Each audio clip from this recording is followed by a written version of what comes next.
An dieser Küste liegt ein Geheimnis unter dem Wasser.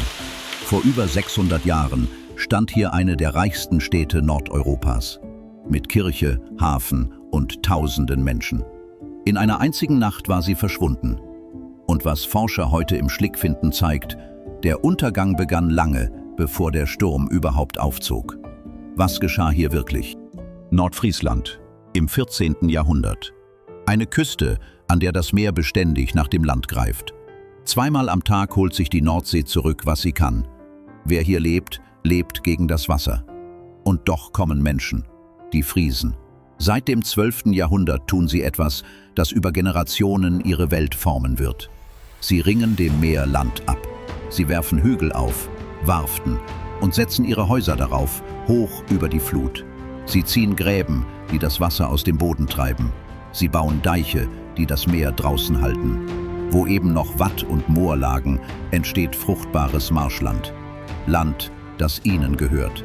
Um hier zu leben, mussten sie die Landschaft für immer verändern. Damals ahnte niemand, was das eines Tages bedeuten würde. Was auf diesem gewonnenen Land wächst, ist kein armes Fischerdorf. Es ist Rungholt. Und wir wissen das nicht aus Legenden. Wir wissen es aus dem, was heute im Schlick liegt. Bleiglasierte Keramik, Steinzeug aus dem Rheinland, schwere Kessel aus Bronze und Messing, Klingen und Schwerter und Fayence, deren Ursprung im fernen Spanien liegt, über weite Handelswege bis an diese Küste gelangt. Das sind nicht die Dinge eines vergessenen Ortes. Das sind die Dinge eines Handelsplatzes, der über das Meer mit halb Europa verbunden ist. Mit den Städten der Hanse, mit Flandern. Schiffe laufen den Hafen an. Auf den Warften stehen Höfe und Vieh. Und im Zentrum dieser Welt eine Kirche. Ihre Glocke. Ein Teil ihres Reichtums kommt aus etwas Unscheinbarem. Salz. Sie brennen es aus salzgetränktem Torf, das weiße Gold des Mittelalters, wertvoll wie kaum etwas sonst. Was sie nicht ahnen, mit jedem Stich in den Boden graben sie zugleich an ihrer eigenen Zukunft. Nichts in diesem Sommer 1361 deutet auf ein Ende. Im Gegenteil, die Edomsharde, der Bezirk, dessen Zentrum Rungholt ist, sichert den Bürgern Hamburgs freies und sicheres Geleit zu, zum Kommen, Kaufen und Verkaufen. Der Handel soll wachsen. Die Zukunft, so scheint es, gehört dieser Küste. Doch tief unter ihrem Wohlstand, im Boden selbst, wuchs längst eine Gefahr, die niemand sah. Doch was Rungholt groß machte, schuf zugleich eine gefährliche Schwäche. Und um sie zu verstehen, müssen wir nach unten schauen, in den Boden unter ihren Füßen. Die Menschen entwässerten ihr Land, damit es trug und Frucht brachte. Aber trockener Marschboden verdichtet sich. Er sackt zusammen, er sinkt. Und sie brauchten Feuer und Salz. Beides gewannen sie aus Torf. Also stachen sie den Torf ab, Schicht um Schicht. Und mit jeder Schicht, die sie aus dem Boden holten, sank das Land ein Stück tiefer. Über fast 2 Jahrhunderte senkten diese Eingriffe die Oberfläche immer weiter, wahrscheinlich bis in den Bereich, den das Meer schon bei jedem höheren Hochwasser erreichte. Hielten die Deiche nicht, stünde das Wasser mitten im Land. Solange die Deiche hielten, hielt diese Ordnung. Es brauchte nur eine Nacht, in der das Meer stärker war. 7 Monate nach dem Geleit für Hamburg. Die Nacht zum 16. Januar 1362, dem Tag des heiligen Marcellus. Über der Nordsee dreht der Wind auf. Ein gewaltiger Sturm drückt das Wasser gegen die Küste. Es läuft höher auf als sonst und der Sturm lässt nicht nach. Als das Wasser längst hätte fallen müssen, fällt es nicht. Es bleibt und steigt weiter. Für jeden, der an dieser Küste lebt, ist das das schlimmste aller Zeichen. In dieser Nacht steigt das Wasser höher und höher gegen die Deiche. Die Menschen sichern, was noch zu sichern ist. Sie treiben das Vieh auf die höchsten Warften. Im heulenden Wind ist die Glocke kaum noch zu hören. Dann schlägt die See über die Deichkrone. An einer Stelle bricht der Deich und was ihn hielt, reißt fort. Jetzt ist das Meer dort, wo eben noch Land war. Die Strömung kommt von der falschen Seite. Wo Menschen leben, steht plötzlich Wasser. Im Dunkeln, im eiskalten Januarwasser, fliehen sie auf die höchsten Hügel. Irgendwo greift eine Hand nach einer kleineren und hält sie fest. Und dann wird es still. Kein Kampf mehr. Hier und da ein Ruf, den der Wind zerreißt, dann nichts mehr.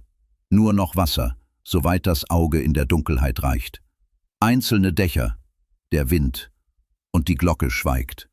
Wo eben noch eine Stadt atmete, liegt nur schwarzes Wasser. Als der Sturm sich legt, ist Rungholt zerbrochen. Und was diese Nacht begann, vollendeten die Fluten der folgenden Jahrhunderte. Denn die Flut von 1362 nahm nicht nur einen Ort.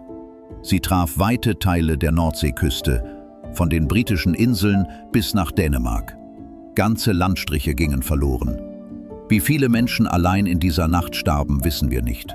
Die Schätzungen für die gesamte Katastrophe reichen in die Zehntausende. Was das Meer sich hier holte, gab es nicht zurück.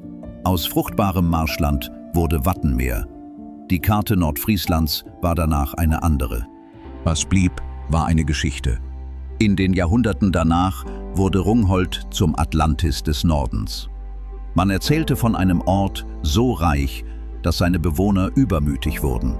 Die Sage berichtet, betrunkene Rungholter hätten einen Priester verhöhnt und einem Schwein die heiligen Sakramente aufzwingen wollen.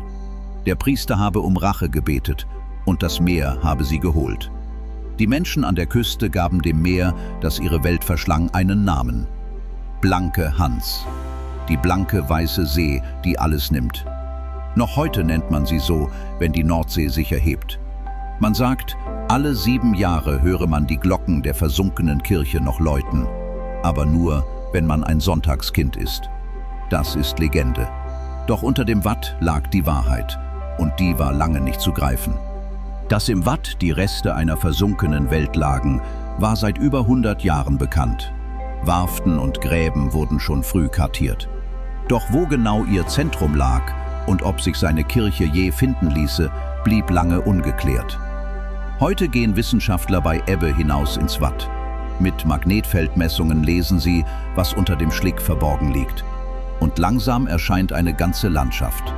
Entwässerungsgräben, ein mächtiger Seedeich, ein Siel, ein Tor, das bei Ebbe das Land entwässerte und zugleich zum Hafen gehörte. Bis zu 64 Warften. Und 2023 dann das Herzstück, der Grundriss einer Kirche, rund 40 Meter lang, mit großer Wahrscheinlichkeit die Hauptkirche der versunkenen Edomsharde. Dieselbe Kirche aus dem Zentrum Rungholts, wiedergefunden im leeren Watt.